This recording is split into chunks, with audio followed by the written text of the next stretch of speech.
Hormuz నుంచి నౌకల రాకపోకలకు అడ్డంకులు సృష్టిస్తే తీవ్ర పరిణామాలుంటాయని ఇరాన్ని హెచ్చరించారు ట్రంప్.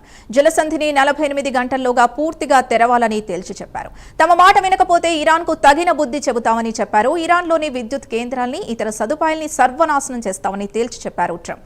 మరో 13 గంటల్లో అమెరికా అధ్యక్షుడు ట్రంప్ ఇచ్చిన గడువు ముగుస్తూ ఉండడంతో ప్రపంచవ్యాప్తంగా ఉత్కంఠ నెలకొంది. మరోవైపు ఇరాన్ కూడా అంతే ధీటుగా సమాధానం చెబుతోంది.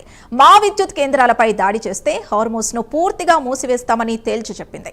ఈ నేపథ్యంలో ఇజ్రాయెల్ మంత్రివర్గం నేడు రాత్రి సమావేశం కానుంది. అయితే ఈ పరిణామాల నేపథ్యంలో భారత్ కు మాత్రం జగ్వసంత్, ఫైన్ గ్యాస్ అనే 2 భారతీయ ఎల్పీజీ నౌకలు హార్మోజ్ జలసంధిని దాటాయి. ఈ 2 నౌకలు మరికొన్ని గంటల్లో భారత్ కు చేరుకోనున్నాయి.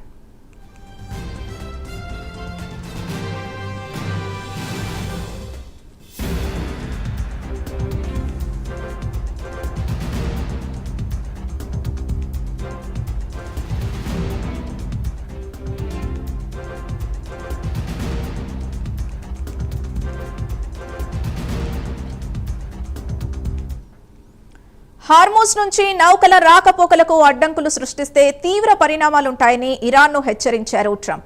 జలసంధిని 48 గంటల్లోగా పూర్తిగా తెరవాలని తేల్చి చెప్పారు. తమ మాట వినకపోతే ఇరాన్కు తగిన బుద్ధి చెబుతామని చెప్పారు.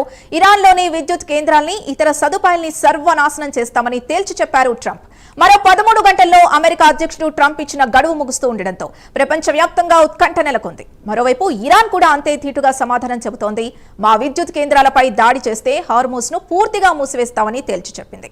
ఈ నేపథ్యంలోనే ఇజ్రాయెల్ మంత్రివర్గం నేడు రాత్రి సమావేశం కానుంది. అయితే ఈ పరిణామాల నేపథ్యంలో భారత్ కు మాత్రం జగ్వసంత్, ఫైన్ గ్యాస్ అనే 2 భారతీయ ఎల్పీజీ నౌకలు హార్మోజ్ జలసంధిని దాటాయి. ఈ 2 నౌకలు మరికొన్ని గంటల్లో భారత్ కు చేరుకోనున్నాయి.